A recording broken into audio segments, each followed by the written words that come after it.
leadership is hard. It's really important for the leaders to focus on the business and getting positive business results, hitting their goals, but they need to do it through people. You can have a down day, you can have a down quarter, but if you have a really bad day leading people, it can hurt you. You may never be able to regain that ground. Welcome to the Unconventional Leadership Podcast, where we help you unlock your potential as a leader. Well, thank you everyone for joining this week's episode of the Unconventional Leadership Podcast. We get the pleasure today to be having a great conversation with Becky Scheeler. Becky is the EVP of Client Engagement at Centennial. Becky and I have worked together for 15 years. Becky helped me build Talent Magnet Institute, and Becky and I basically wake up every day to serve clients and build teams and construct next level leadership. So Becky, thank you for being a part of this conversation again. Well, thank you, Mike. It's so nice to be here. And I do wake up and I'm so excited that I get to learn something new and help other people and organizations grow and be stronger. It's so much fun. Well, one of the things for all of you who are accustomed to gaining knowledge and insights from Becky, you're going, yes, Becky's in the studio. It's official. And, back into this next conversation. So we have a variety of topics we want to discuss. And one of the biggest ones is just what is going on in the world of leadership and teams today. What are some insights that we can share with you around, leadership, inspiration, highly effective and less effective teams, and what are things that we're seeing come up? What are conversations organizations are having with us?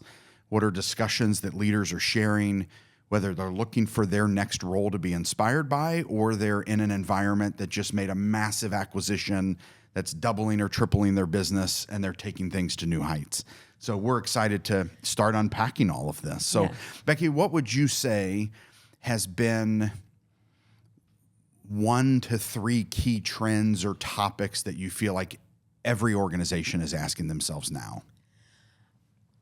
What I'm seeing and hearing and what I feel is that leadership is hard in this. It's always been hard, but the nuance right now is it's really important for the leaders to focus on the business and getting positive business results, hitting their goals, but they need to do it through people. Hitting the results, you can have a down day, you can have a down quarter, but if you have a really bad day leading people, it can hurt you. You may never be able to regain that ground. And so really intentionally thinking, this is where I need to take the business, but how I treat the people and how my direct reports, my other leaders, how the leadership team and the management team treat their people is incredibly important, because they're the ones who's going to get you to where you need to be.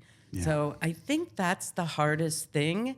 In the past, maybe 30 years ago, 50 years ago, it wasn't so critical to treat your people right, and it is absolutely mandatory now. And when I say treat them right, understand what they're looking for and do your best to provide that. At the same time, you still need to manage and look at the business needs. Yeah. So when they don't collide or when they don't align, that's when you need to make some tough choices. What do I do if I hear that and I go, yeah, there's times where I haven't responded well, or I haven't listened individually to my team members, and we've made a decision that we didn't really think about the ramifications of how it would impact everyone, because we just needed to make the change, and we made the change and it had negative impacts on everyone differently. What do I do? What are some things I can do to respond to that, to react to that, to make adjustment? Another thing that I think is changing and more relevant now is being open and honest and authentic. Hey, I made a mistake. I thought this, and we went down this road, and now I realize this, and we're going to course correct. And I think the beauty of experience is being able to reflect and change your mind. oh, that person flip-flopped. Guess what? That's okay, because life is moving forward. Change is happening. What was right 10 years ago is not right now. And it won't be right in 5 years. So you have to be, using that overused word, I think lately, is growth-minded. But if you're not staying relevant and changing with the times, you're going to be losing. Have you found that personally to be true as well? With my own person? Absolutely. I told my kids probably 6 months ago that I have 3 adult sons and their significant others, and I said, you know what? I have flip-flopped in these areas of my life, and I'm really glad I did, because I used to think this, and now I think very, very differently, and I'm really excited about it. That's awesome. How did they respond? Why does that not surprise me, Mom?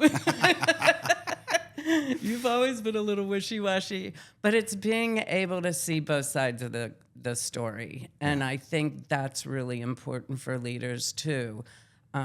Really digging deep. I think that one of the things that I learned a long time ago was a model. It was through a class that I took, Extraordinary Customer Relations. Long, long time ago. And one of the probably 15 models that were explained in that 3-day session was the human business human model. You enter on the human, you understand who the person is as much as they want you to. Some people don't want you to, and you have to respect that. So you can't just keep driving in that direction if that's not where they want to go. You take care of business, but you exit on the human. One little thing that they said during the conversation, you can bring that back to the human piece. So understanding both sides of the story, getting to know the people that you work with, it's very important, because we need that more than ever, I think. And the human business human, walk us through the middle section and how we wrap up that type of dialogue too. How do we use that model as we're creating conversation or having disconnect, or you're trying to create alignment and belief of the individuals you're talking to? Sure. The human entering in might be, hey, Mike, how's your day? How's your day going? Well, we all have a rote answer to that. Nobody really goes, let me tell you. Rarely do you get somebody to tell you. So you might squeak out something that is a little bit more personal about that person. Maybe they just got back from vacation. Maybe they hurt their finger fishing, whatever. So you tuck that little nugget away. And then you take care of business, and you can weave that human throughout make some analogies to fishing, make some analogies to maybe a ski vacation they went on, or a child that's just got cut from the football team, whatever. You keep that in mind, and you weave it through. And then at the very end, you again exit on the human level. And that person's going to remember it. And I do think it's imperative. Sometimes you get so bogged down with all these tasks that need to be done. Yeah. Those tasks will go so much better if you're not just checking a list, but you're involving people, understanding what their needs are, and building those relationships, because they will propel the process so much faster. Yeah. What is it, as we think about this, you said some individuals don't want to participate. Personally, I feel like over time, there may be a reason why they don't want to participate. That's exactly right. A bad experience used against them, or they just don't share personal because they're in a mindset of, well, this is work, and work I don't get personal. What have you found over your years of leading others? Because we've had both those who have and have not. We know people who do and do not. I tend to be an oversharer and lead personally all the time. And I know that's rare. It's kind of why I do it, right? Because I'm trying to show that it's okay. We're trying to show it's okay to be an unconventional leader. And it's okay. Part of what I think is awesome is when people really know who you are. They can accept you or not. They get to choose. That's right. what have you found of ways to, like, I want to say win people over, but maybe that's not the right approach. Maybe it's just, how do you continue to be authentic to yourself where people do matter and relationship matters and you care about their ultimate life, not just their performance. But what have you done over the years to help influence people to be a little bit more open, to maybe get past some previous tracks that they have in their head where it's not okay to share or, not even overshare. Just some people just don't share at all. And it's hard to break in. It creates tension on a team at times. Yeah, I think you can only push it so far. It's not about you. It's about them. Gotcha. So if someone is continuing to be standoffish, you can offer yourself, maybe sit down and have coffee, say, hey, typically this is how I lead, but I feel that that's outside of your comfort zone. And I am here to help you be your best at work and in life. But I do feel, and I've seen a couple of articles lately about bring your whole self to work. Some people don't want to, and that is okay. That might be your goal, but if that's not theirs, you have to respect their boundaries. So just being authentic, hey, this is what I would like, but if that's not good for you and you can still perform the job, we're in a win-win situation. I feel, I do think we need to let people be comfortable where they are. Mm-hmm. And I believe that if you give that grace and openness, they will come around to what's comfortable for them. You just have to make it easy for them. Yeah. Now, the other reverse of this is some managers and leaders also don't do that. Right. So there's this interesting pendulum of like how you personally interact and find most helpful to engage with a team. And for me, I tend to be a little bit more of an oversharer and always get personal, and I feel like it creates authenticity. I know some people it may freak out. Some people aren't interested. Some people it just downright turns off, right? Right. There's also the other side is where it's not personal. We don't interact at all, right? It's all about clocking in, clocking out. It's all about doing a job, performing or not performing, in or out, right?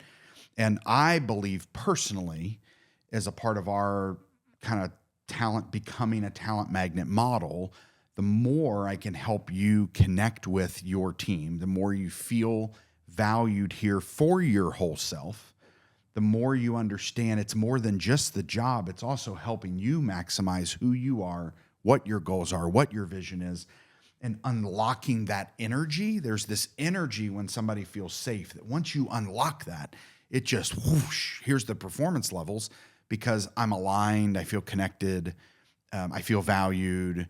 I've got relationships here who don't just care about my work performance, they care about me. And then all of a sudden I start caring about them too and helping them do better. We believe the tide rises and it elevates and it gets a team where it's like, hey, we're not just accepting anyone here. We're accepting people who want to perform at their best, do their best work, feel like this is the environment that's unlocked my potential to do my best work in my entire career. And I'm going to help others do the same. The other side of this is where it's all about performance and it's not about relationship. And some of those organizations are wildly successful too. Although the more you research them, you start learning, no, it's not just about performance. There's a few organizations that you hear about that it's all about performance. And when you start it's all about people who think it's all about performance, who love the performance, who do the activity, that create the engagement. And that's what is the thrill for them. It's why they love the job and environment they're in. Other people who don't like that, they leave. And that's okay. They accept that. But what do I do if I'm in an environment or I am one of those leaders who's like, I've never put myself out there. I've not been vulnerable. I've not shared. I don't even ask questions that get other people to share because I don't want to hear it. I don't want to hear your whole self.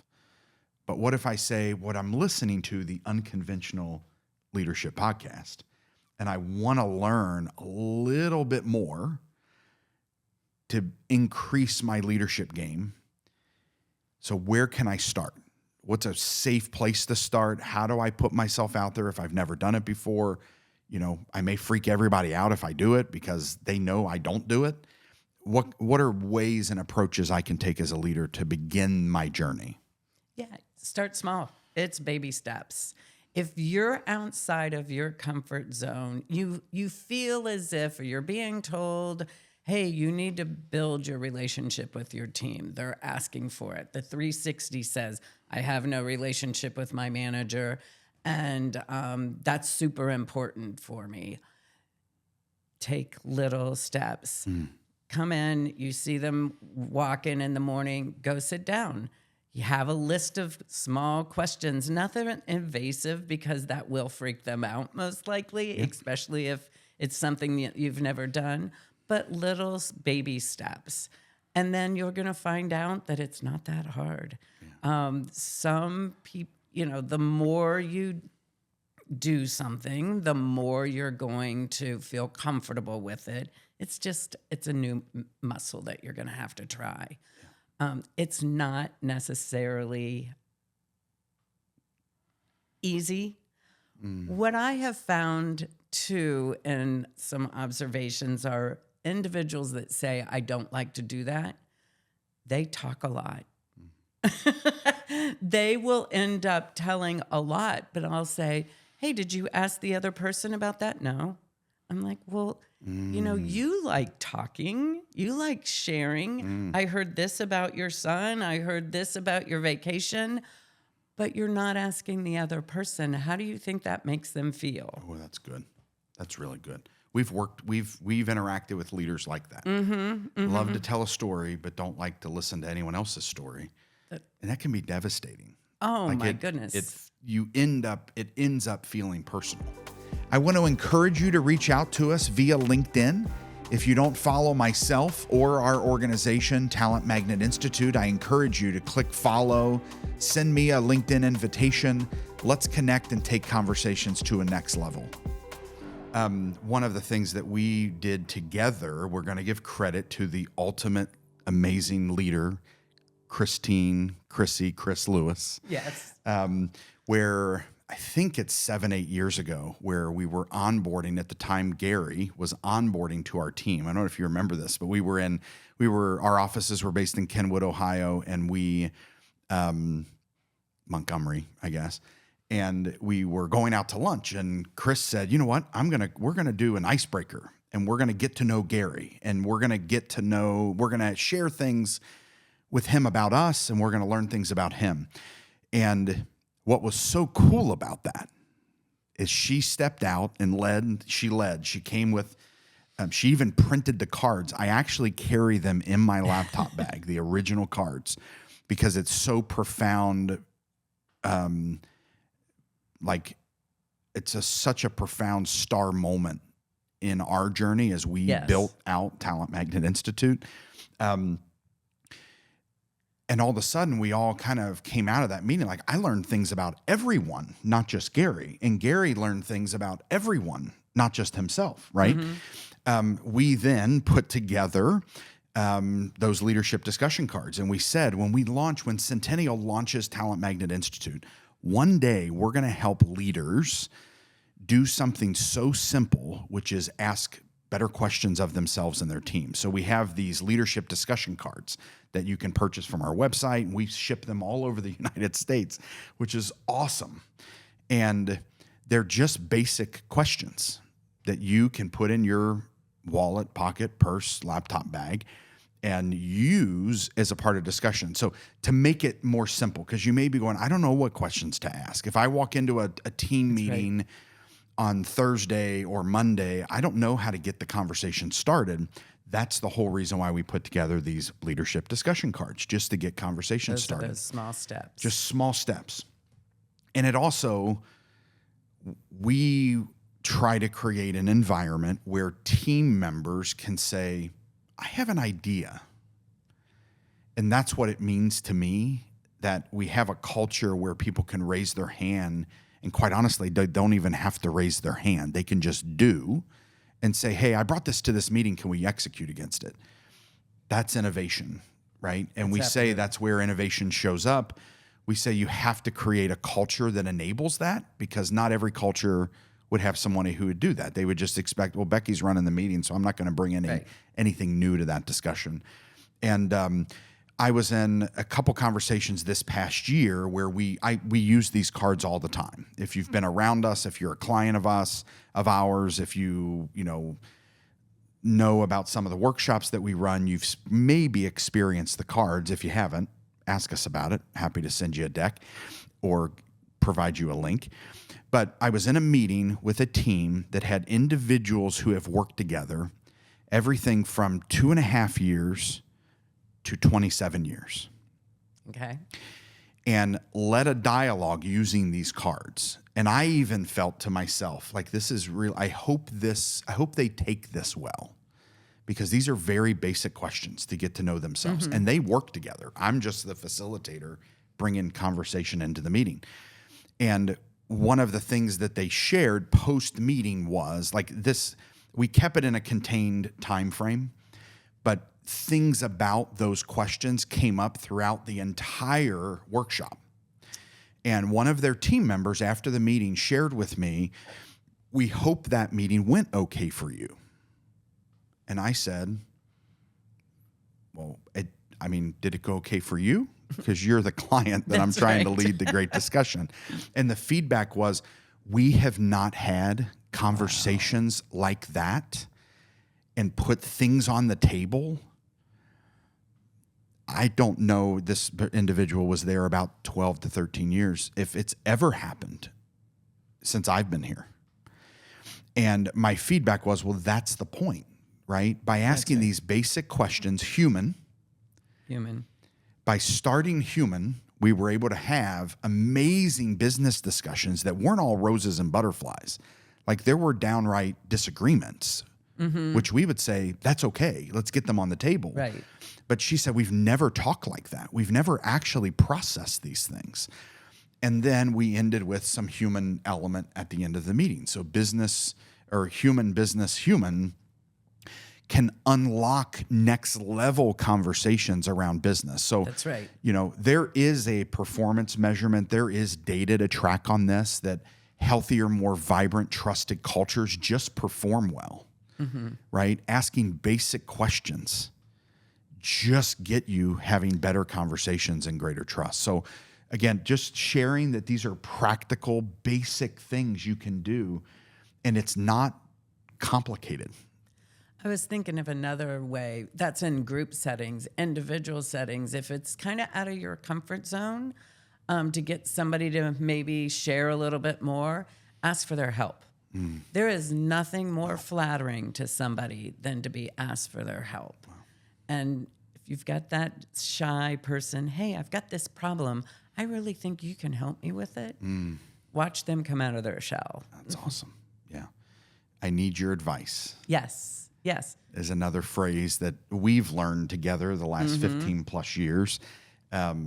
So Becky, this 2000, as we're recording this in 2025, we try not to make episodes you try to make them timeless, right? But it's also Centennial's 50th year. You and I have been leading the charge and a part of this great team, and have had amazing colleagues and leaders that have gone before us and supported us and encouraged us to be who we are today over those last 15 years where we've worked together. Formally at Centennial, 15 plus. Becky and I also partnered together a few years prior to you joining Centennial. But what are you most proud of over the last 15 years out of the total 50 years strong that Centennial's celebrating?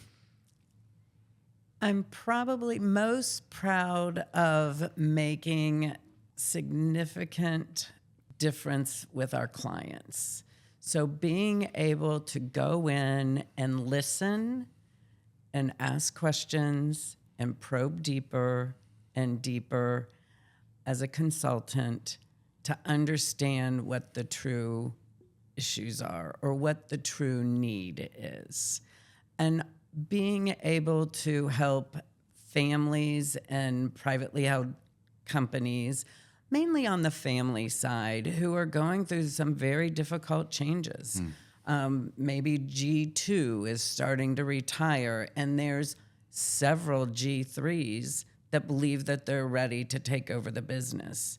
And in reality, maybe none of them are ready to take over the business. And watching them go through the struggles and the pain of really understanding where they need to grow. And not that I enjoyed that at all, but doing it, helping them, the leaders, doing it in a very caring and thoughtful way that allows them to grow at their own pace. It's just the succession planning. It's very, very difficult, especially in a family business. Yeah. I had the pleasure of joining Centennial, and from day one, I was told Mike Sipple Jr. is going to take over the business. And I thought that would be like in a year at the latest. Well, it was several years later because the Sipples, Mike Sipple Sr. and Mike Sipple Jr., were very, very thoughtful and intentional about doing this process. And I know they were led through, they had so many advisors like the Gehring Center, and they had Lynn Rule and Alan Payne, and so many advisors that helped them through this process. They didn't do it on their own. And it was a successful transition, and we're still reaping those benefits today. What is hard for me to watch is businesses that don't have the luxury or go out and seek outside help. And they just do it because, well, I'm going to retire and you're going to take it over. And it just seems really painful that they go through things that are very hard alone. And there's so many resources out there that like Centennial can help provide, or Talent Magnet can help provide, that we would love to help with. Yeah, it's unique as you just close that statement. Similar to all of us, every challenge and problem we have that we may feel is unique to us. Others have experienced. Oh, yes. Right, and as prideful and as much ego, and some of it is very honorable. When you own a company and you lead a family business, it's not easy, right? And your success, you should be very proud of that. But when ego and pride get in the way of you being open and willing to share your challenges, every family business does things that are unique, but also you're not the only business that's ever done it, right? So that aspect of advisors, that's one thing, one gift I feel is that my father and mother have sought outside guidance. Yes. They've also learned because they've been outside guides, right? So they've learned that that's a great approach to live, of providing guidance to one another and getting guidance in perspective, right? There's always I wonder what other people are thinking about this who have experience that can speak on this topic. And I'm very thankful. So one of the things that took us several years to go through our transition was that an advisor asked my dad, where will you be? You know, it was, I think, 10 years out. And he was like, well, I'll be at, 75, and do you want to still be running this thing at 75, or what do you? And then we reversed engineered time frames. And I remember telling someone at the Gehring Center, I'm not in any hurry. Some families go through succession because it's an emergency. Oh, yes. Some families go through succession because of, sickness and death and burnout and life stress and catastrophe where it's an emergency. And I was in a place, thankfully, that we were able to take our time. And I can't say that everything is, that you don't get it. There is no perfect in succession planning. But to Becky's comment of having advisors and guides and support, and doing it together, because by the way, we work with some amazing family businesses. Yes. We've also worked with family businesses that their stories just break your heart. Right. And have seen everything in between. The other thing that Becky and I have had the pleasure of supporting are amazing nonprofits that feel at times very familial, where there's executive directors who have been leading for, decades, and we're going in and understanding their team and the dynamics and how they lead and what approaches they take. And then you also, just like a family business, you have to think about, well, what's the next chapter look like? Again, one of the gifts my dad gave me was he allowed me to build my leadership team, to think about what does Michael need? And then what does Michael and Becky need? And, what does Michael, Becky, Janelle, and Gary, and Scott need? And, what does Amber now? Like just thinking about what are the needs of others? Maybe that's really the gift. What are the needs of others, not what are the needs of mine? Right. What do others need to be most successful? How do I help you all thrive? Because it's not about me in the CEO seat and the VP seat and the EVP seat and the executive director seat. It's really about others and how do we collectively grow for our future.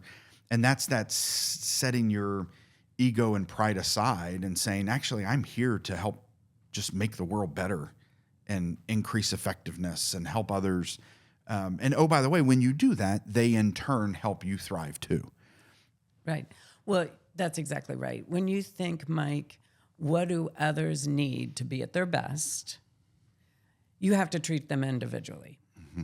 What I need is very, very different than what Gary needs, which is very, very different than what Jolynn needs. So looking at each of us individually, which is really hard when you're leading an organization of 2,000 people. But that's how you develop your VPs and your directors and your managers to lead well, get to know your team and what do they need individually. But you always have to keep the business in mind too. So how can I lead effectively while keeping the business goals at hand? Yeah. And then how can I help the team that's helping us meet those business goals? How can I help them grow? If you're not pouring into them emotionally or in helping them grow, they'll go someplace that is. They have to. We know that what you're doing today is most likely going to be irrelevant in 5 years. So if you're not helping them grow, they're going to recognize that. Becky, so you and I have the pleasure of both having individual and we go to meetings together and we hear incredible leadership stories. Like things, we were in a meeting just recently where we were there and just everything this leader was saying, it was like, I want to give an amen and a hallelujah and let's go. And I'm fired up and I'm not even on your team, right? Yeah. What are some of the beliefs, some of the talk tracks, some of the behaviors and mindsets that you find from the most inspiring leaders you get to work with, the ones you get to partner with and support? That's a great question. I think that they understand the balance between the business and the people needs, that they can't do it alone. They have to do it through people. So they understand that they have to be one step ahead. They have to be humble. They have to build trust. And that's by being consistent and authentic. They have to understand that their needs are different than other people's needs. It's just, and they're simple. They're not trying to impress anybody except getting the job done. I think that their communication is really, really clear and not big words. Very simple. Here's what we need to do. Here's where I need to go. Here's where I need to have you help me go. Yeah. I'm not going to tell you how to get there. That's probably one of the biggest mistakes that I hear of leaders doing is they hire individuals, they're very goal-oriented, and then they're micromanaging them, telling them how to get to their objectives. And there's nothing that will burn out an executive more than that. So just being authentic, we talked about being open, simplify your communication, don't overcomplicate things, and just care. Yeah. You have to care. You have to be kind. Wow. And kind doesn't mean that you let people get away with things that shouldn't be done. Mm-hmm. If you really care about me, Mike, I know I've said this before. If you really care about me, Mike, you're going to tell me what I can do better and what I did wrong. Because if you let me do it and get away with it, I'm going to keep doing that. Silence is approval. Mm-hmm. And if I'm not doing my best work, you have to let me know. Otherwise, you really don't care. We will be right back. We're going to take a moment to hear from our sponsors and partners.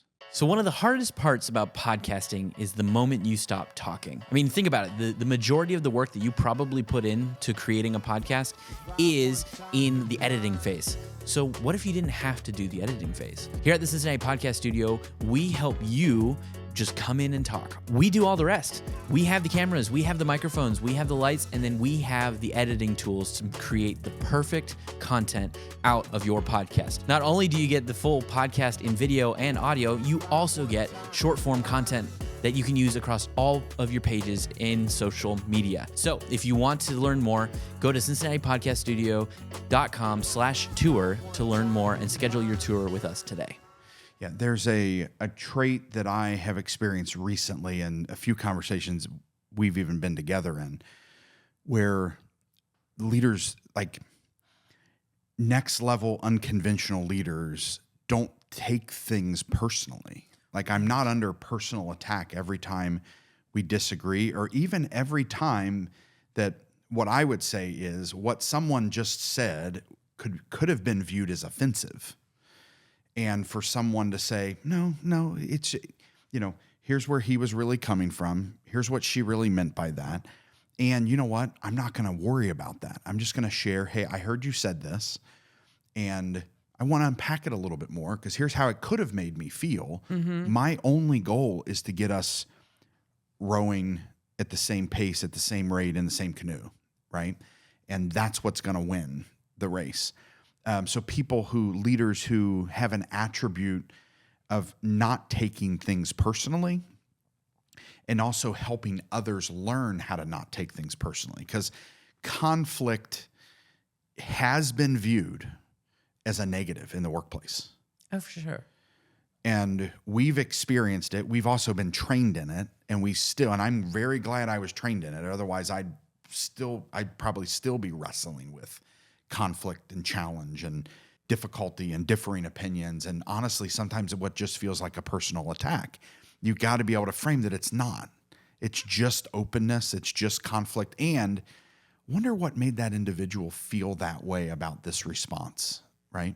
I remember I was sitting we were together in Queens, New York at the Emotionally Healthy Leadership Conference. Right. And Pete Scazzaro was sharing an example. He's been on the podcast before.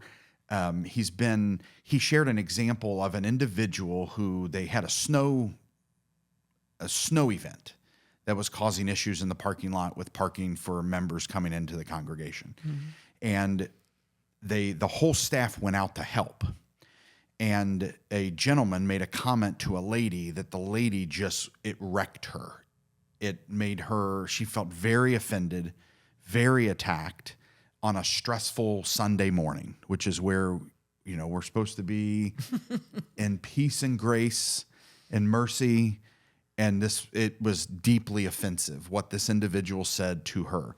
And they ended up, I don't know if you remember this, they unpacked it on stage. I remember the story, but I can't remember the outcome. So I'm excited to hear it. She agreed to sit on stage with this individual who offended her and walk through a conversation of that iceberg of truth. And ultimately, kind of jumped towards the end, was that the way he barked at her, the way he delivered the message, was what made her feel so personally attacked, not what he said. That's right.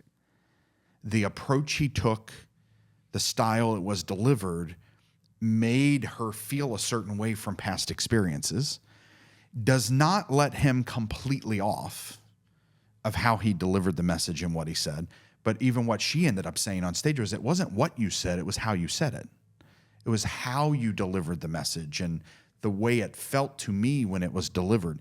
And the whole point of all of this is that when you're more emotionally healthy, you can say, Becky just said this to me, Mike just said this to me, and I know they didn't mean it the way it may have felt because of past experiences that I have, which is the iceberg, the things under the water that we've all grown up with, that we all were raised by, that we've all experienced in various work or life experiences that made us go, I didn't like when someone looked at me that way or talked to me this way or did this, that the other individual has no idea Right. that you have that iceberg in all of these instances.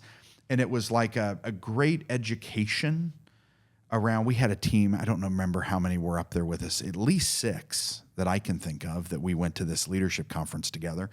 And we were really leaning in to learning about communications and conflict resolution. I remember going to this conference together as a team. We registered because we thought it would help us individually and it would help the way we serve customers. Because the reality is, when you're in an advisory capacity, a coaching, a consultant, an advisor, a partner capacity, many cases you're there because there's some level of conflict, whether that's positive or negatively created. And we got to get better at understanding icebergs that people bring and their real story and who they are and why they feel this way.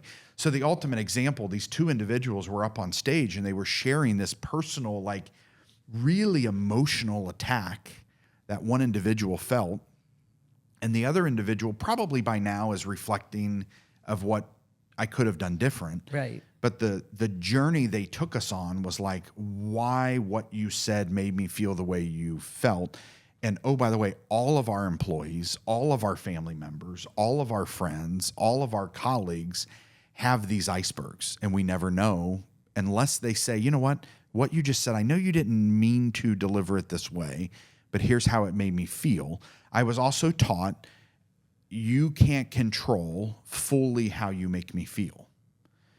But there is some level of accountability and responsibility and ownership to know one another. And we've lived that together in various conversations. Becky does ask me often, you do ask me often, like, hey, is there any other feedback you think I need to know? In a family business, and a lot of times it's so familial. You mentioned Lynn Rule. I remember Lynn Rule helped us go through a couple of cultural audits. And the feedback that we got from that was that you're so familial, you're trying to protect everyone. And the protection you're putting on everyone, Sipples, might be because you're trying to be overly sensitive to how you think other people will feel the perception or feedback. That's very much a part of our family origin. Right. Right? So I intentionally, with the coaching of Lynn and leaders like you, Becky, and conversations and support from my dad and Pete Scazzaro and all these various leaders that have, Michael Hyatt and people who have influenced us, Scott Eblin, people who we've had on this podcast, guests, the hundreds and hundreds of guests we've had on our podcast, of like strengthening that muscle, that conflict is not a personal attack. Right. And I think, Mike, I would take anything from you, any feedback, because you give so many praises. Like, I do think there's an element. So if a stranger came up to me and gave me feedback that was negative, I'm going to just brush it off because I don't know that they care. Yeah. Build up a chest of coins, chits, whatever you want to call it, with your employees. Mm-hmm. So that when you do go in with the tough feedback, they're going to know you're coming from a place of positive intent. Oh, that's good. Yeah. Yeah, the emotional bank account. The more deposits you make into an emotional bank account, occasionally you're able to take withdrawals, and occasionally you're able to. But if you're always taking withdrawals and you're negatively withdrew, I mean, we know that with kids. It's going to be painful. Yeah, yeah. You have to give positive feedback. Sometimes it's got to be specific, and it's got to be genuine and authentic. But you need to make sure that you're giving that positive feedback. And I think that goes back to why do we want to have a relationship with our employees, so that they know you care. Yeah. And then when you have to make a withdrawal or give some feedback that's not going to fit right, they're going to know it's coming from the right place. Yeah, there's an exercise around this that I still try to do, probably weekly. And whether it's with team or with my amazing children or friends or colleagues, is when there is something that you could bark about and throw a comment in about something that there may be a disagreement or constructive feedback, or to be frank, could be negative feedback. Think for a second, when was the last time I gave positive feedback? That's right. Because maybe that positive piece of feedback, like let's say that, I'm going to use an analogy. Becky, you and I have a meeting together, and you're like, Mike just bombed this.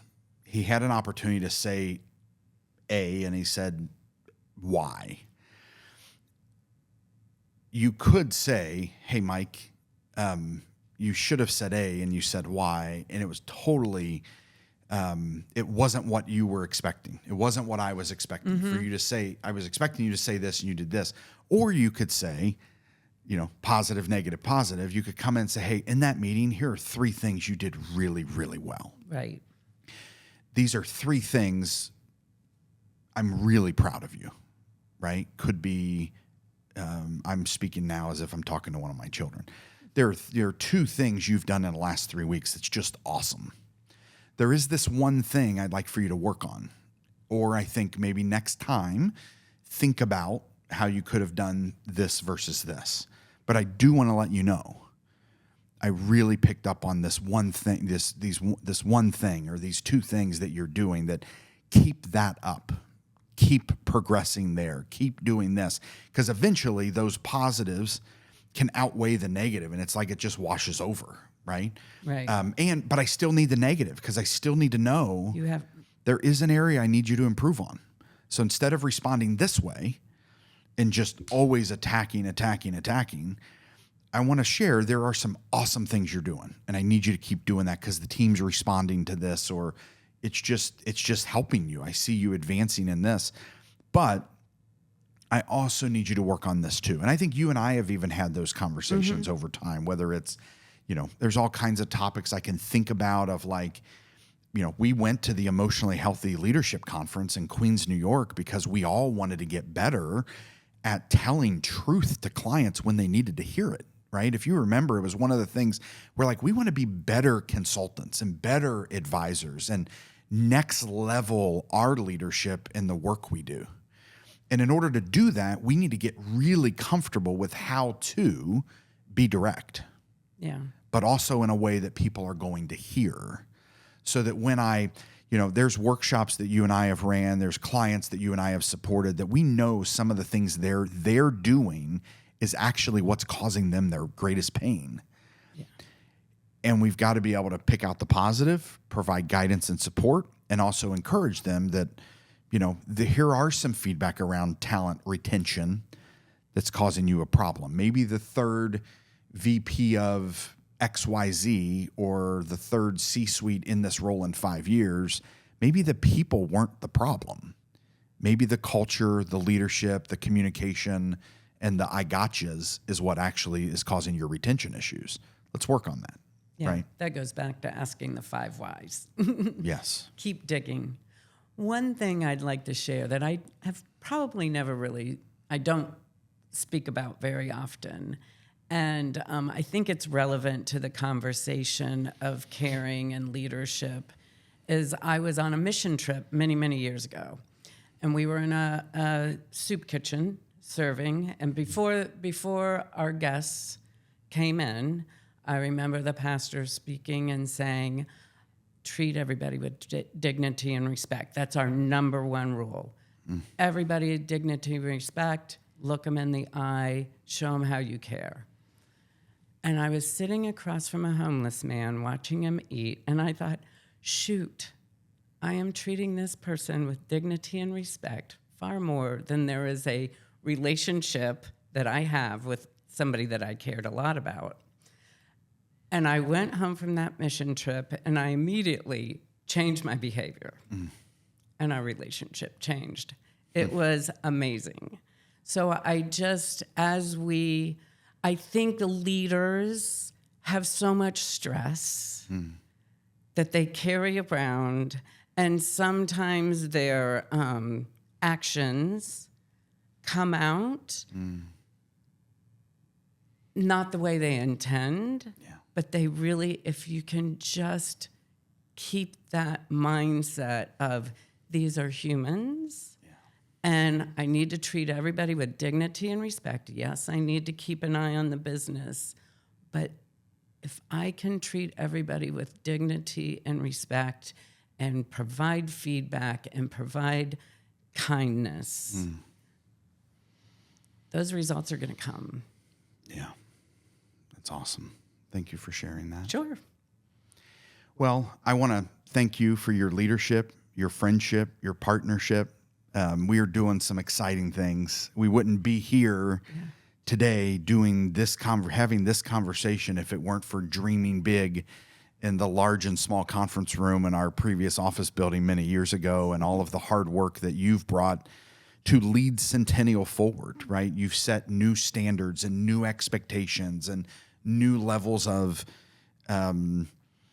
results for organizations nationwide. Some of the things that we do for nonprofits and family business and privately held businesses and family holding companies and family offices, it blows our mind. I mean, just several months ago, I was sharing with Becky, like, if you look at the client logos who have placed their trust in us, that's part of our legacy, right? Because look at all of these amazing brands and organizations and teams that have put their trust and hope in us that we can be of value to them and come back time and time again to ask more advice. And it's what led us, Centennial, of years of talent acquisition and executive recruitment and executive search work and succession planning, to see, you know what, our clients are actually asking us to launch an organization that helps with talent development and team building and team effectiveness and organizational alignment and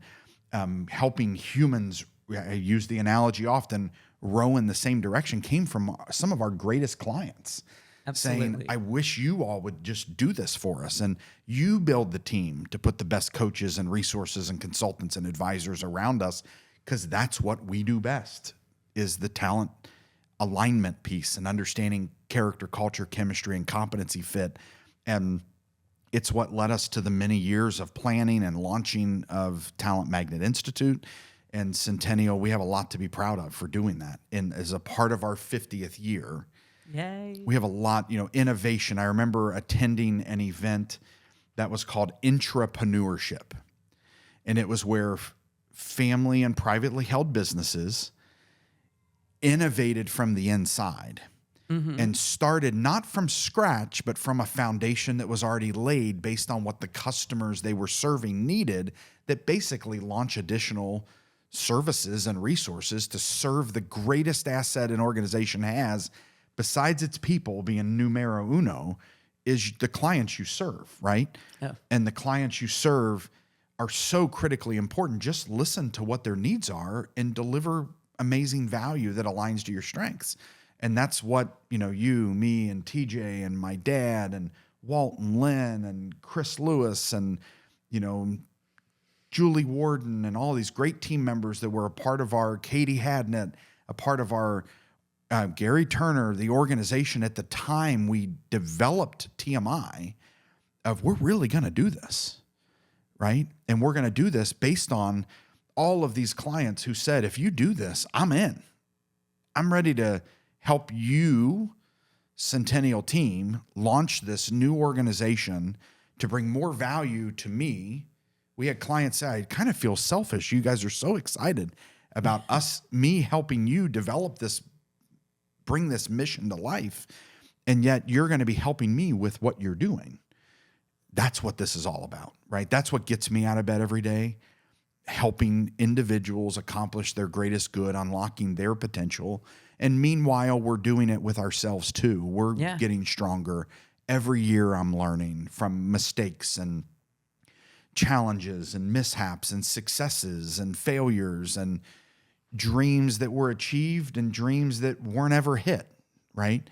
Teaches us, gives us new knowledge. So just thank you for being a part of this journey. Oh, I'm super grateful every morning as well to be a part of it and continue to grow and learn. And the other thing is, companies, clients often say, oh, we're so unique. And yes, you are, because you have unique people inside your organization, but your problems and your issues are so similar. And what the needs that we're hearing over and over again are around people and the needs that they have to continue to grow because they want to do their best work too.